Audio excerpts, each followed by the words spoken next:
Welcome back to Dateline on ID. Returning to our story, here again is Dennis Murphy. Where was Meredith Hope Emerson? Could she still be alive somewhere out there in Georgia's Chattahoochee National Forest? And did the 24-year-old hiker have a prayer if she were indeed in the clutches of mystery man Gary Hilton? The search on Blood Mountain went into a third day. We had the hope. I mean, we were there from sunup to sundown plus. I mean, we were there through the night and the cold and all the searchers. But if anybody could survive it, it was Meredith. And if anybody could fight somebody like that, it was Meredith. Meredith's parents had flown in from Colorado and joined the searchers. Peggy Bailey, a family friend, was their spokeswoman. Let me tell you something. Meredith Emerson could do anything. She is feisty. She is strong. She's tiny and petite, 120 pounds. But let me tell you, I have every hope that if anybody could, she can run those mountains. She's a strong person. If anybody can survive this, she can. The missing woman was deceptively strong, not just an experienced hiker, but an accomplished martial arts enthusiast as well. A blue belt in Aikido and a blue belt in Judo. So take her on at your peril. Absolutely. I mean, she would fight you, and she would actually come home and tell me, you know, I threw this 220-pound man. I beat him up today in class.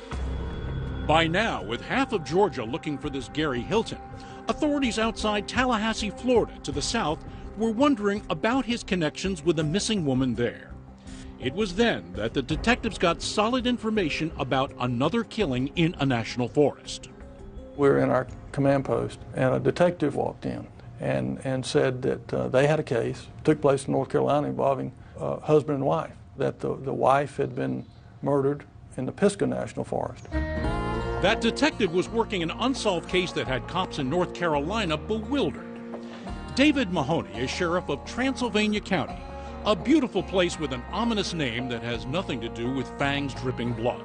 We have some wonderful attractions here. All of those things, along with the slower pace of life, is what brings folks and keeps folks here.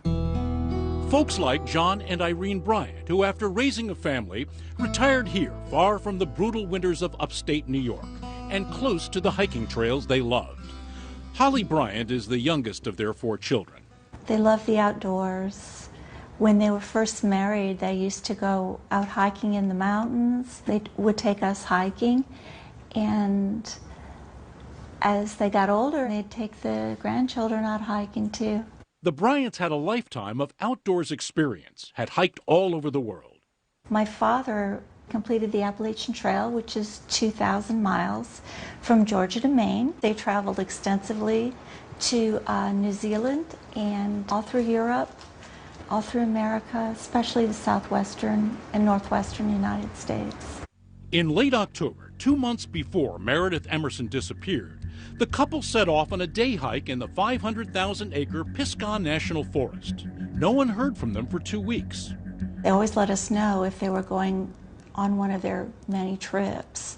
So it was totally unlike them to just disappear. Their son Bob flew in from Texas.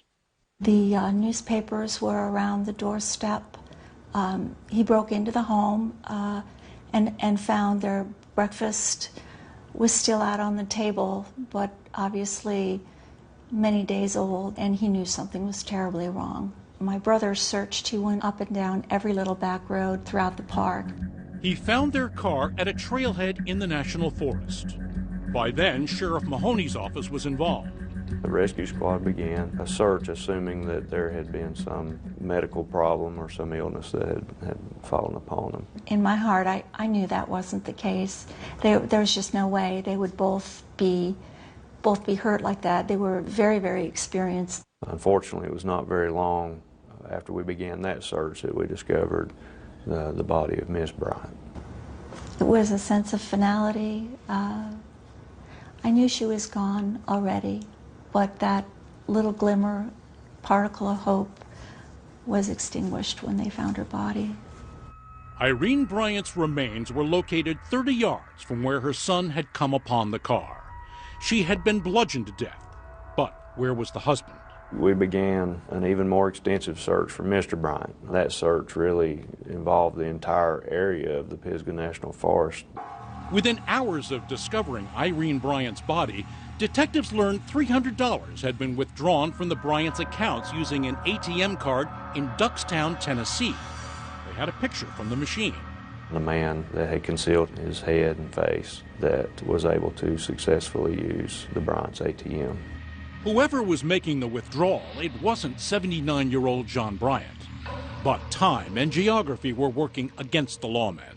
We spent weeks everywhere in that entire area. We did everything from vehicle patrol, ATV patrolling, horseback, on foot, everywhere. John Bryant had seemingly vanished from the face of the earth. The FBI posted a $10,000 reward for information, but the Bryant case went cold until Meredith Emerson loomed on the lawman's radar. Our lead investigator began following that case, and immediately there were some similarities that we saw between the two cases. Both of these incidents occurred on Forest Service land.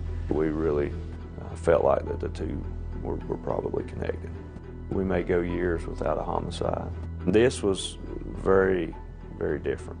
Do we have a killer running around loose in the national forest?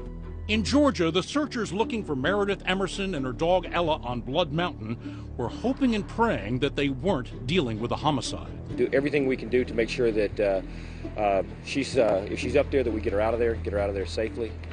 If she's not up there, to do everything we can do to eliminate that as a possibility, and then continue the investigation from there.